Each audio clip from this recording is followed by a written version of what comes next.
Hey man, you can have my money, don't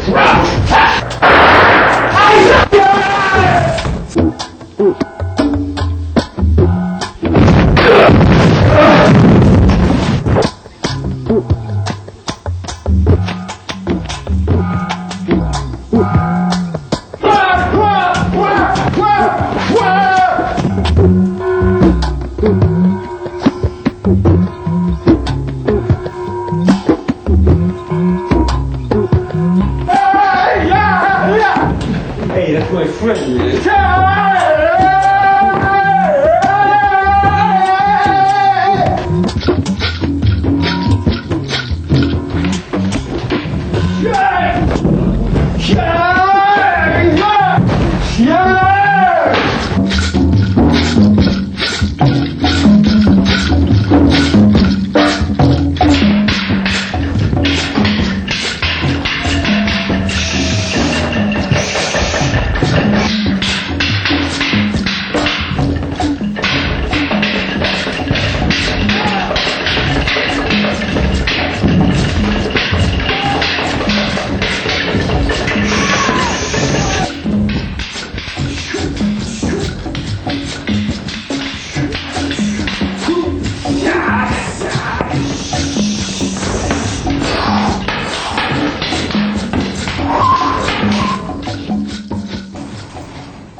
My name is Greg Alland. Welcome to the American Kali Silat program.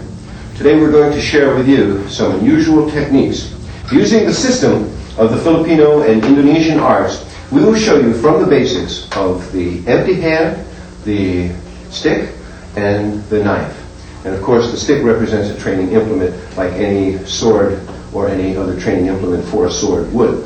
The Filipino first used the stick in about 1521. When the Spanish had come into the Philippine Islands, they decided that they were going to conquer the Filipino, but the Filipinos said no. As a result, there was a bloody battle that ensued on the island of Bataan. That battle was to historically signify the changing of the Philippine culture, because the Filipino coming from Indonesia had practiced the art using the bladed weapons. Now, using the stick, they have adapted their art to represent some of those movements and some of those meanings. I'd like to show you now, using the stick, how some of those meanings would look like. Of course, the stick that we're going to be using is a very unusual type of wood. We call this rattan. Rattan is like bamboo, only it is solid inside.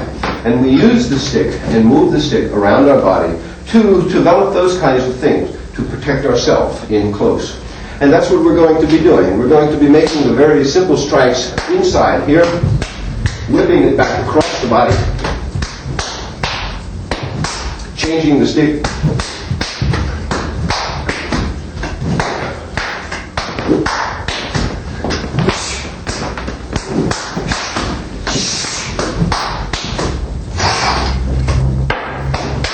Now, I'd like to show you what some of those applications mean and how they're to be used.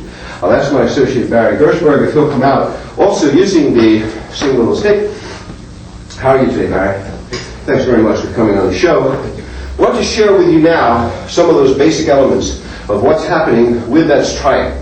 In other words, when I whip this stick up this way, what I'm actually doing is protecting myself, for example, from a thrust that would come in here.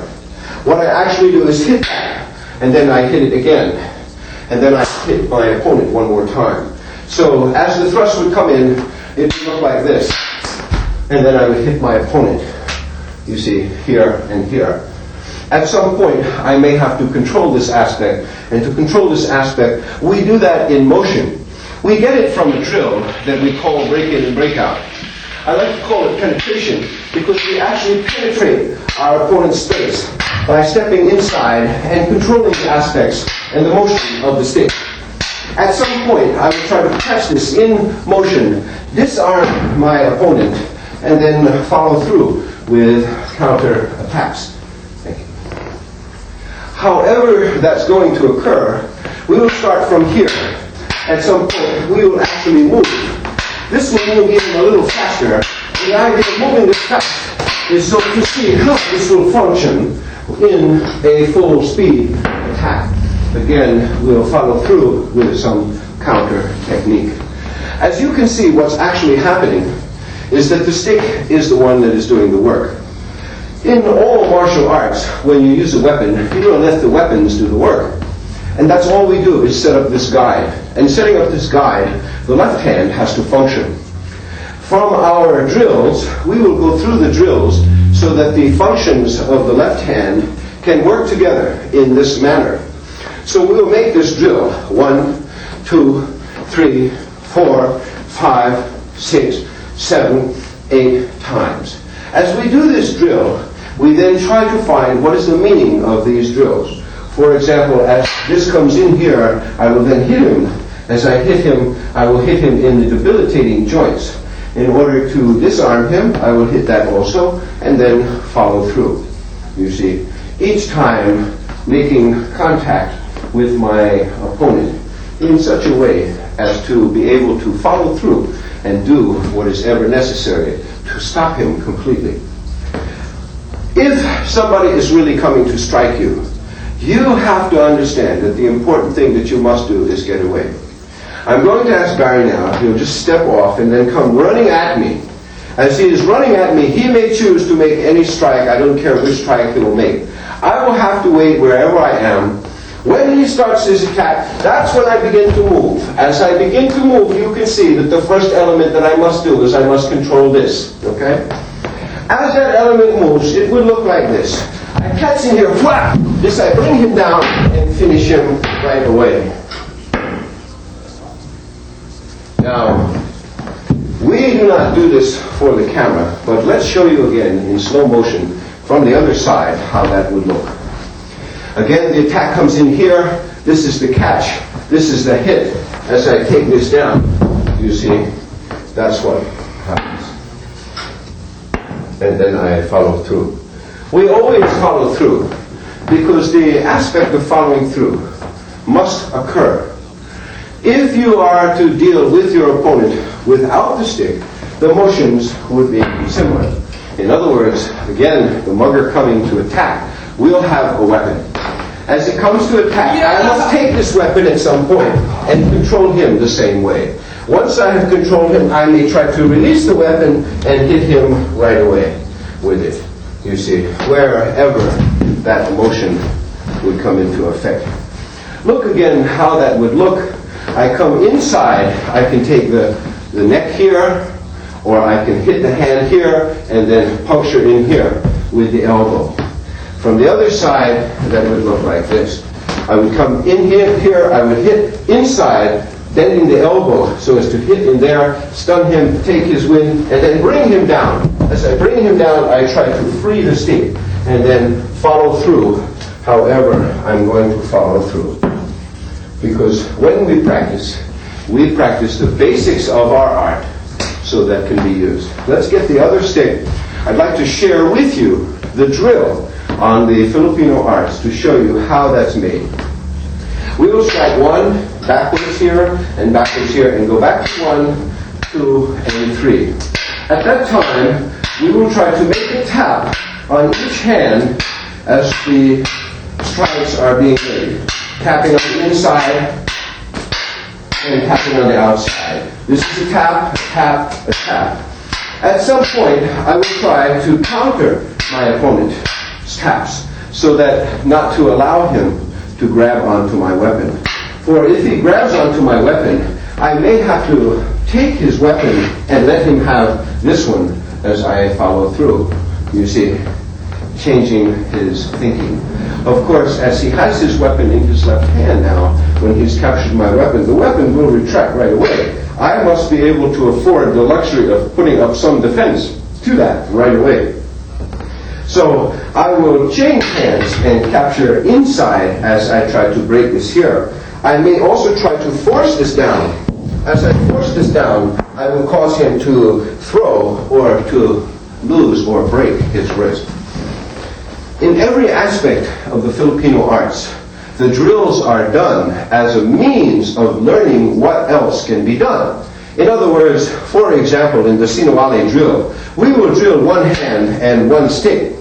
As we do this Sinawali drill, at some point, we may try to latch on to control the opponent. As we control the opponent, the next strike will have to come.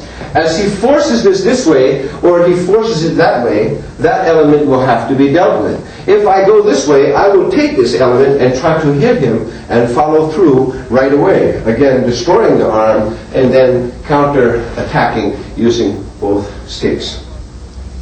If from this drill, from here, he is able to push my hand in the opposite direction, I will release his hand here and then catch my hand here so that I can catch him and then try to destroy his arm in here. You see, again, following up with the different techniques, however I choose.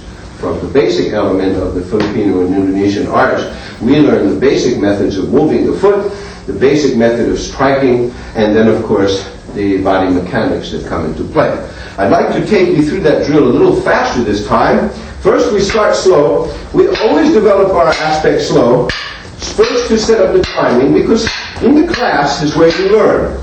In the street is where you put it to practice. So if we go a little faster, it comes inside here and goes right around. I break this here and then follow through. However it's going to occur. You see? That aspect of our drill is called a sinwali drill. I've seen a tape, an instructional tape one day, and when they got into the fighting part, the aspect of the drill came out. Nobody will do that drill with you. But look at the essence of that drill and look at what you're learning. You're learning what happens if the strike comes there. You're learning what happens if the strike comes there.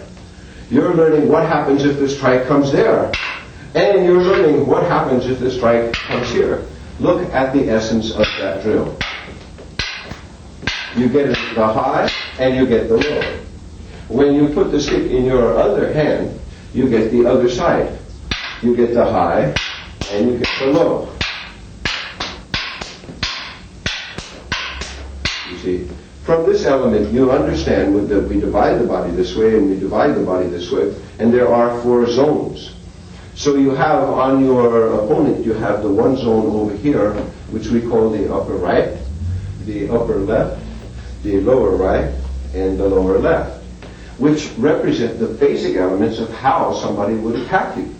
And the practicality of learning Kali and Silat is that that's exactly what you do in your class or in your form.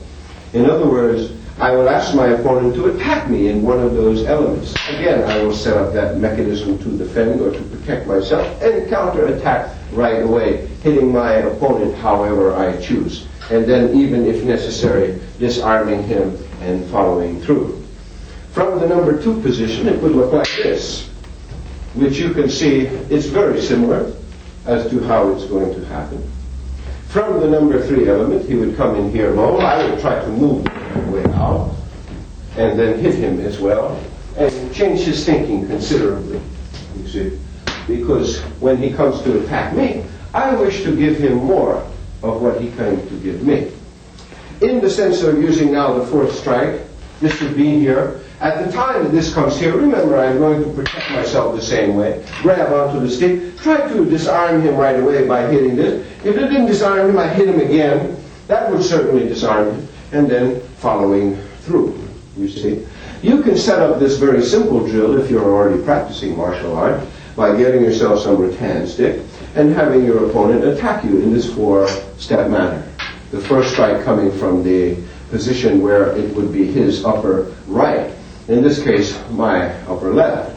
Catching onto the stick, disarming however you choose to disarm. Whether you strike the number 1 and I disarm from here and here, or whether I strike from here and disarm here, or whether you strike from here and I disarm here, or whether you strike and I disarm from here, or whether you strike from number 1 and I disarm from here, or whether you strike on number 1 and I grab onto both and disarm from here, or whether you strike on number 1 and I grab from here. However you do number 1 is how you learn what is applicable. In other words, then you go back into the system of the break-in and break-out, and you say, okay, this is 1.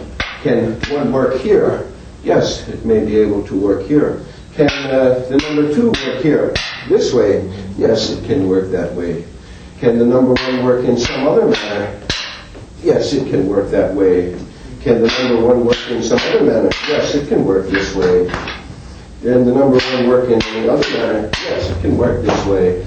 There are many ways that you will find that can work when you go back into the system using it live. The thing is, you must remember to protect yourself and to protect your associate who's working with you. Because in the aspect of learning martial arts, you learn in the school. The idea of what you're learning is not learning how to fight, but learning how not to fight. That's the important aspect of martial arts. Because if you're in martial arts and you're learning how to fight, you're really going about it all wrong.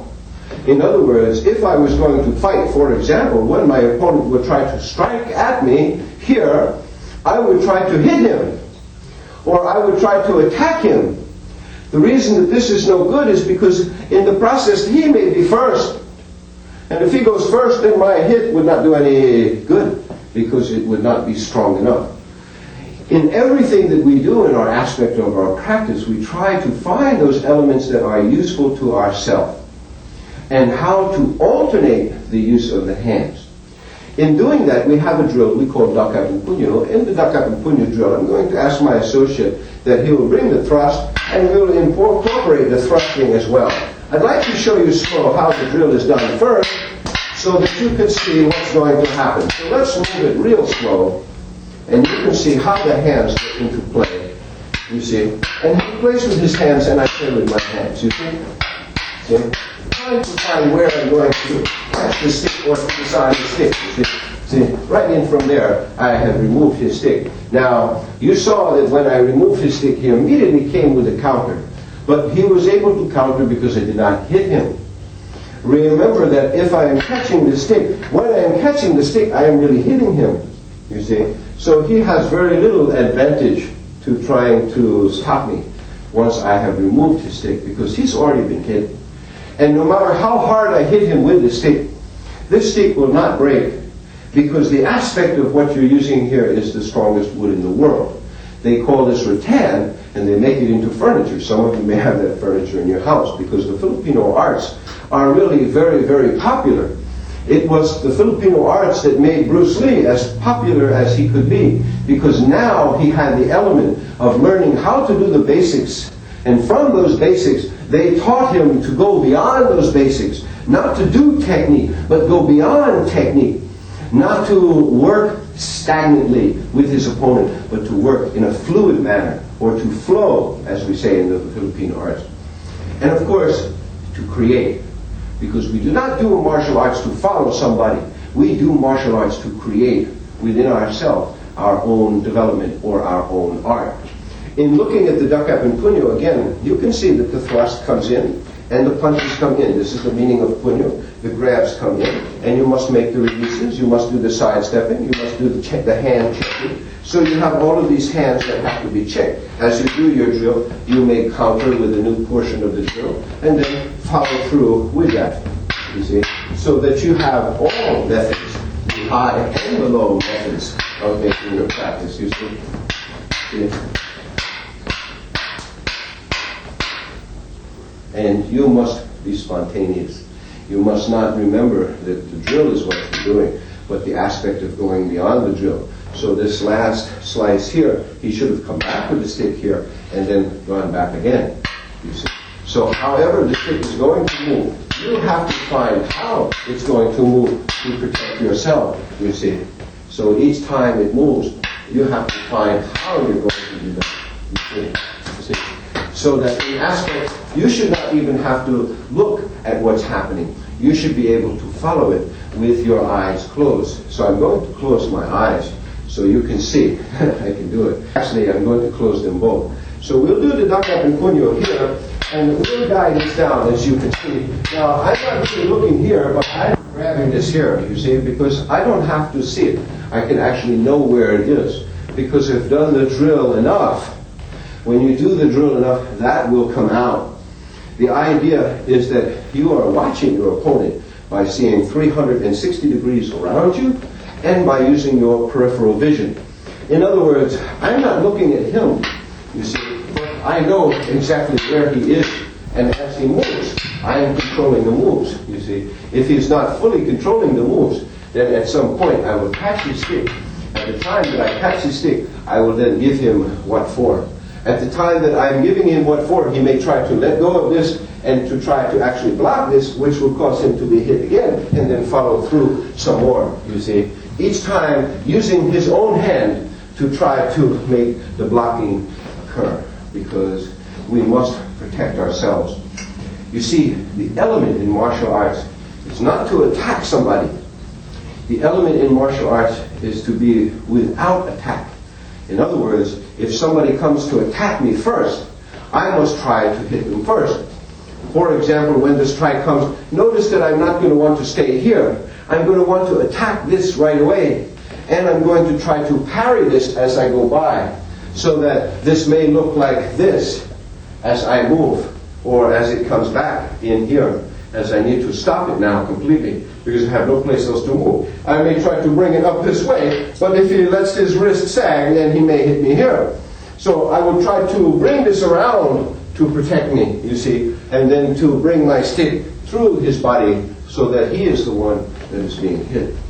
Because protecting yourself is the most important thing that you do in martial arts. The second thing that you must do is you must neutralize your opponent's weapon and or your opponent. And then, of course, the third thing that you must do is counterattack. Now, by counterattack, we mean that there are two aspects of countering an attack. The first aspect of countering attack is to protect yourself, whether you have to move or whether you have to put up some shield. The second aspect of counterattack is to control this aspect of your opponent's weapon. So as you do this, you may want to get this in here. As you do this, you will hit him right away, you see, inside the body, you see, because you don't want his other hand to come into play, so that the moment that this is coming in here, this is going right away there, you see. Then I will hit his hand because his other hand will come into play. That means I will hit here, you see. As the hand hits, if there's something there, he'll drop it. Or if he doesn't drop it, it may come back again, and I may have to hit it some more. And then I'll try to bring this up to actually lock him up using his own weapon and then destroying his sense of balance by hitting the knee. Because no matter how strong you are, no matter how big you are, if I destroy your knee, this will help you to fall to the ground. So we call these techniques heaven and earth, because we hit you here to make you fall to earth. We hit you here so you go to heaven. That's the idea of understanding what is heaven and earth. Not that you just move a high and a low strike, but that you are going to drive your person because he is coming to attack you. And this, we know, is not the essence of human life. The essence of human life is to survive. So when you practice martial arts, do not practice the idea that you are fighting somebody. Practice the idea that you're fighting yourself, to gain control over yourself, to discipline yourself, so that you can have for yourself everything that you choose, because that's what freedom is about. So we practice the physical to make ourselves physically strong. As we practice to make ourselves physically strong, we also become more mentally aware. As we become more mentally aware, we begin to understand those things that are around us, our friends, our relatives, because as we become more mentally aware of ourselves, we also become more mentally aware of others. In other words, look inside yourself so that you can see others. As you begin to do this, you will see that the aspect of developing yourself now is in a free aspect, a time when your spirit is free, when you have the freedom to adjust yourself and to use yourself however you're going to be able. So the aspect of learning how to protect yourself is a very, very easy thing to do. Remember, we divide the body this way and we divide the body this way. And you can make those 4 practices. Let's make those 4 practices in those 4 ways so that you can see. So I'd like to face our audience, if you will. I'm going to ask my associate here to show you the front view, and I'm going to stand right over here to show you the side view. So this becomes 1, 2, 3, 4. Go with me again. 1, 2, don't go ahead of me. 3, and 4. 1, 2, 3, and 4. 1, 2, 3, and 4. 1, 2, 3, and 4. Keep going. 1, 2, 3, and 4. You'll see from these 4 strikes that what you're actually doing is you're developing a method whereby you're protecting yourself. Practice and you get it. Don't practice and you forget it. That means very simple. Discipline yourself by doing a little bit each day. And as you do a little bit each day, it becomes more beneficial to yourself. We hope that you've enjoyed our program of American Kali Silat and will join with us again and watch American Kali Silat. Thank you so much.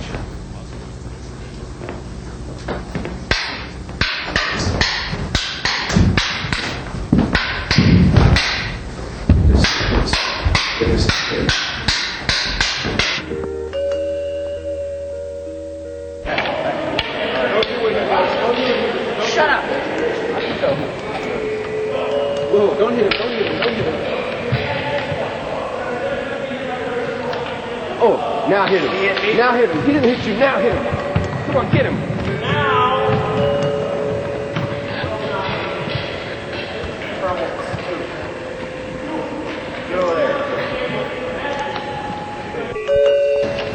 I'm fortunate enough to sit here with Mr. Bill Wallace and Mr. Joe Lewis of the Salt Lake City seminar that was held at the University of Utah.